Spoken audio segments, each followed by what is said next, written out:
Everyone, thank you for coming.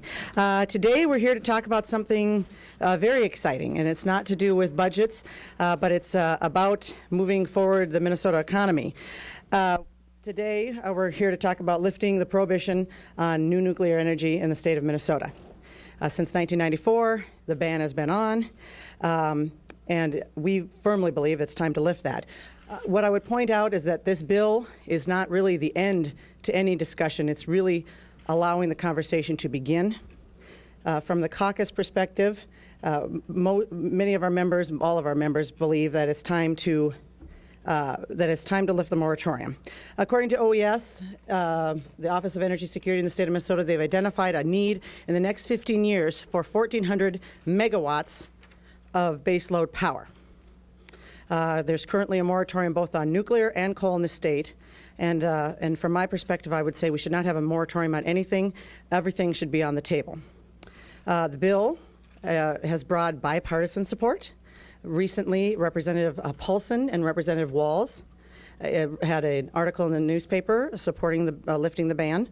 Also, I would point out Patrick Moore had a recent article. Patrick Moore is a co-founder of Greenpeace, and Patrick Moore has said this in front of a congressional subcommittee.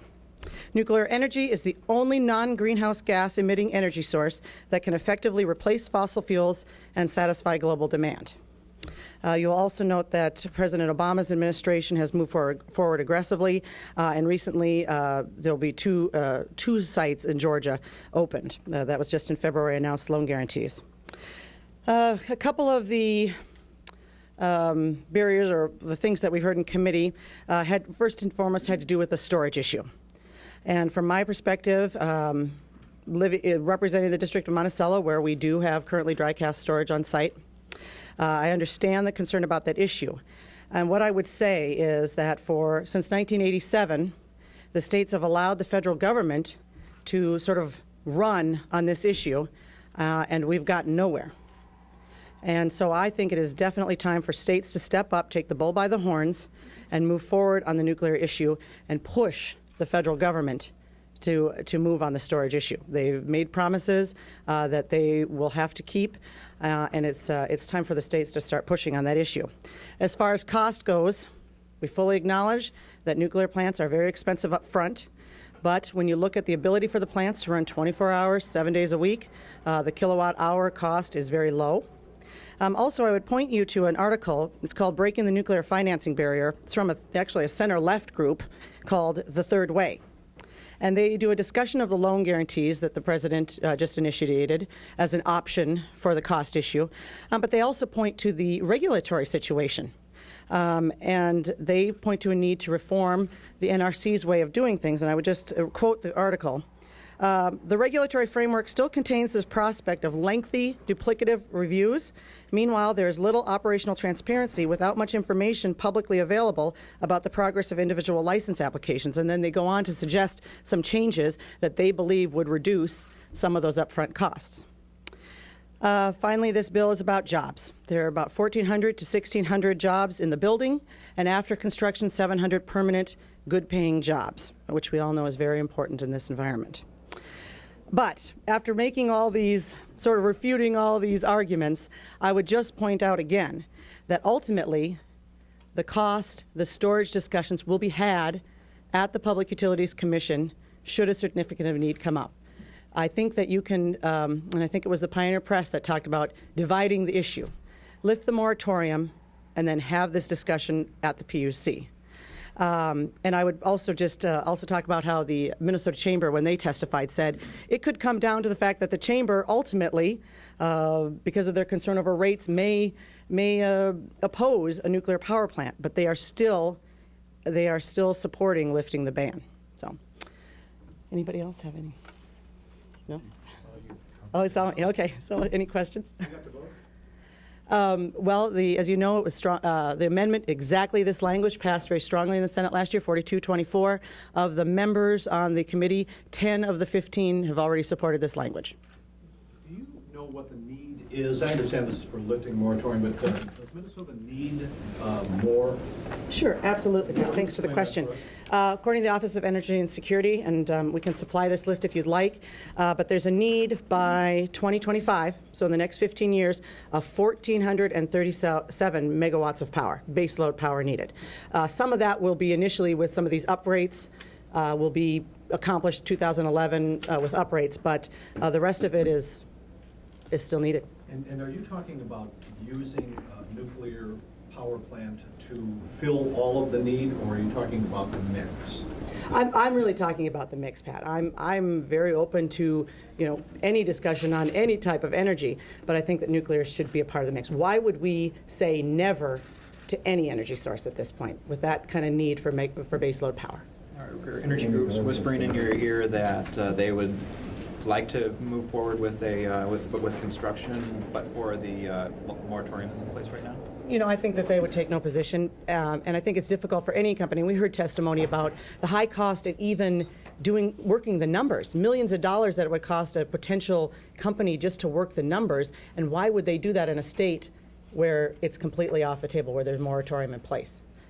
I'm sorry, Senator Dille wanted to respond. Well, I just want to make a statement here. I'm an enthusiastic supporter of nuclear power and have been ever since the 1994 bill that we had. I'm wearing a bumper sticker here, or a pin here that says I survived the 1994 Prairie Island Conference Committee. It was a very controversial bill that we dealt with back in that days, and we did some good things. We allowed the 2 nuclear power plants, or the one at Prairie Island, to continue operating, because after the nuclear fuel is used in the reactor, it goes into a water bath to cool it, and after 20 years, the water bath is filled up, has to go someplace, so we authorized dry cast storage of the spent nuclear fuel rods, which allowed the plants to continue operating. But we also required NSP at that time to buy a large amount of wind power and a large amount of power from biomass. And one of the reasons we have so many wind farms in southwestern Minnesota is because of that bill. The turkey manure to electricity plant in Benson is because of that bill. We did some good things, but we did make a mistake. And one was to have this moratorium on nuclear power. We can't even talk about having another nuclear power plant in this state because of what we did in '94. And what we want to do now is change that so we can start talking about it. I have a little exhibit here about how wonderful nuclear power is. There's a little tiny pellet here of nuclear fuel. It's just an example, a piece of plastic basically, that shows how big one pellet of nuclear fuel is. But that little pellet that you've got, that you can see through that window, is the equivalent of 149 gallons of oil, a ton of coal, or 17,000 cubic feet of natural gas. Or if you wanted to compare it to wind, you'd have to have 235 square miles of wind farms to produce as much power as a 1,000 megawatt nuclear power plant. There's a lot of reasons we should go for nuclear. For those that are concerned about CO2 and greenhouse gases, this is the way to go. There's no greenhouse gas emitted from a nuclear power plant. And it's, I know the storage issue is still there, but we've got the dry cast storage system that we can expand and make that work until the federal government finds out a way to store it long term. I've been to Yuck. Nuclear waste was formed by making that pellet. How much nuclear waste is there? Okay. Well, I can't answer that question. But this pellet is put inside a stainless steel tube. There's a whole bunch of stainless steel tubes side by side, and they are filled with these kind of pellets. And once the reaction gets started, the heat is emitted from those stainless steel tubes. And then after it's wore down, it goes into this water bath for 20 years to cool it off some more, and then into dry cast storage after that. But in the manufacture of it, I can't tell you about that. And I would add, Pat, that some folks would argue that to call it nuclear waste is sort of a misnomer because there is still energy available in that. Some countries are reprocessing. Secretary Chu, Secretary of Energy, has said that he's not satisfied with current reprocessing technology, but has a real optimistic look forward on new technologies. And I think that's exciting. I think when you look at what other countries are doing, the possibilities that are out there with nuclear technology that really we have just allowed to sort of atrophy for the last 30 years in the United States. But if we really get in this, I think this could be a great economic boom for the United States. What about the House, getting through the House? Well, I was going to answer Pat a little go bit ahead. further that a lot of the new technologies can actually reduce the amount of waste by as much as 70%. Some of the byproducts of newer third-generation processing, fourth-generation processing, in pressurized water baths actually produce tritium, which actually people are working on as another form of nuclear power to use that tritium instead of having it as a waste product. So every time we come up with a new nuclear waste product, we're actually trying to find new ways to reprocess that and harvest that for energy as well. So the cycle of nuclear power can continue on for many, many years. France has been working on just using secondary generation with the existing processing rods without reprocessing. Once they do it the first time, it loses a good deal of its energy, but the dry casks even have as much as 500-degree temperature. Well, that will still produce steam and still produce power. The problem is it fluctuates up and down. So we're trying to figure out how do we control that fluctuation, and so these spent fuel rods, without even reprocessing them, have a good deal of energy that could be used for many, many years of producing power for the grid. Mary, you had a question on the House. Well, we're hoping that they'll get on board. I think that the Senate sent a strong signal. I think the vote in the Senate was, I think, stronger than what the House had against it last year, and we hope that they'll come along. Have you changed minds or votes over there, though? Well, you know, currently our friends in the House are working this issue very hard, and so I'd hate to make a call on that at this point. But we're working the issue. Do you think if you lift the ban, that there'll be an interest renewed in nuclear energy here in the state, or? What I do know is that if we don't lift the ban, there will be no interest.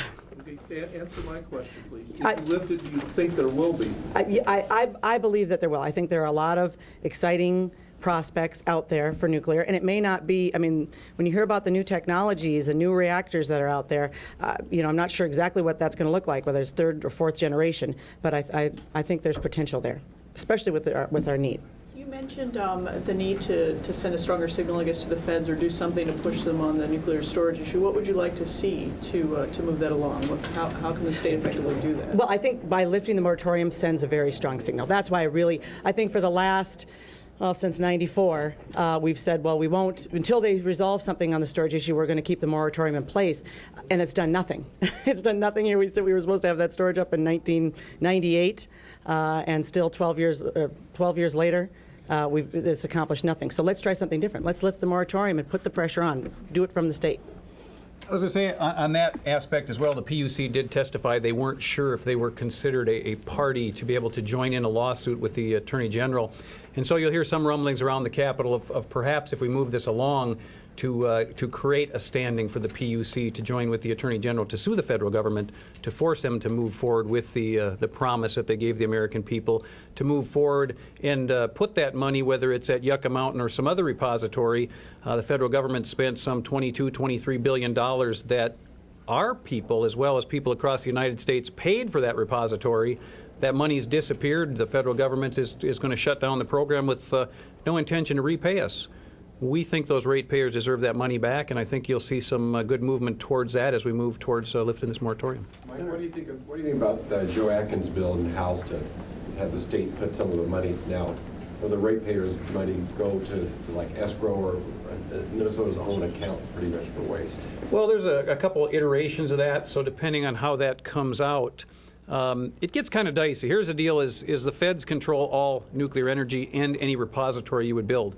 We have some great geologic places in Minnesota we could store in terms of granite, where it would be great nuclear storage. The problem is it's licensed by the feds, and if we did open the door, we would probably not just be allowed to store the nuclear waste that's generated in Minnesota. The feds would probably say, oh, no, Minnesota, you got to take other waste as well. And we don't want to do that. We don't mind taking care of our own business here, but so it's kind of scary as you move forward on that. But some of those iterations are getting pretty close to where they're getting a lot of good bipartisan support. Senators, do you believe that absent any sort of federal repository, and we've been waiting for 15 plus years on that, and there's no indication that there's any movement on it. As a matter of fact, there's indication that we're going backwards on it based on the Obama administration's decision.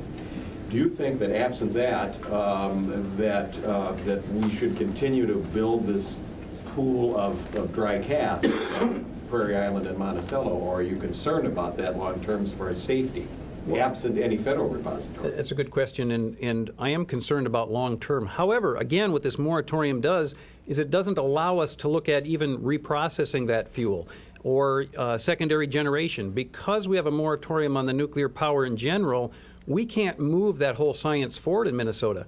If the moratorium is lifted, it would make it wide open to be able to look at all these issues, to have a whole resurgence in nuclear engineering and things that I believe would benefit not only Minnesota, but the United States long term. Well, along what you're saying, along the line of what you're saying, Senator, then what about a bill that would lift the moratorium and only in the case of facilities that would reprocess or do something other than generate brand new waste? Is that something you folks would agree to? Well, no, and I'd like a clean bill to go forward, because I think there are discussions to be had, and you mentioned the Atkins bill. Senator Sharon has a different bill in the Senate. In fact, I'm a co-author on that bill. So I think there are discussions to be had on that, but I think you begin with the moratorium and then branch out from there. Senator Koch, you said 10 of the 15 committee members voted for it on the floor, but are they holding to that, do you believe, in the committee? I'm confident, but you never count your votes before they're hatched. And how many committees would you have left before it gets to the floor? I believe there'd be one more. My understanding is we may go to Senator Chaudhry's Environment Committee, but How tough would that one be for you? Again, with that strong vote in the Senate, we have such a strong position on this. We'd look at those members and work those members. We'll keep working to move the bill. Do you think the fear factor of nuclear power is lessened? 3 Mile Island, Chernobyl, that's a few years ago now. There are these issues surrounding it, but do you think it's less spooky than it was a generation ago? I would say yes, Eric. And I think if you even look at the committee hearing that we had, it was, knock on wood, relatively calm. There was good debate on the issue. People brought forward their comparisons, but compared to what I've heard about in 1994, it just didn't compare. And I think as you see both sides coming together on this issue, there's really strong support on both sides for the issue. I think you see some of that fear dissipating. If you look at 3 Mile Island, no one was actually even hurt, and I think Chernobyl is a different, for the Soviets to build nuclear reactors. I wouldn't hardly trust a toaster from the Soviet Union, so. It seems like That's already a mascot. Senator, you said you have bipartisan support. Why do you just have Republicans standing here? Why don't you have Democrats? Well, because I think the caucus wanted to make their statement about their really strong support for this bill. But I've been working with members of the other aisle. I think you're going to see some great cross debate in this. And so I think from this perspective, this was our caucus's opportunity to step forward and say, let's lift the ban. Senator Murphy was at one of these events. Is he still on board with this? Yes, he is, and we're hoping that he'll be able to make the committee today because he has some valuable input. When I was young, which is a long time ago in the mid-'70s, I covered boreholes. They came here and they looked for sites in Minnesota between Cook and Gore. If suddenly the federal government started seriously looking at nationwide waste here, would this change any minds here? Would that upset you? And there was 21 originally cited when they were looking to find a national repository, and 3 of those sites were in Minnesota. However, in 1987, when they passed the bill to move forward with Yucca Mountain, those lists became null and void. And so, and I also think that if Nevada has shown us anything, if they're looking for a new site, I think they would be wise to go to a state that would welcome a site. And I think that's a possibility. Thank you. Thanks, everyone. Good job, Amy.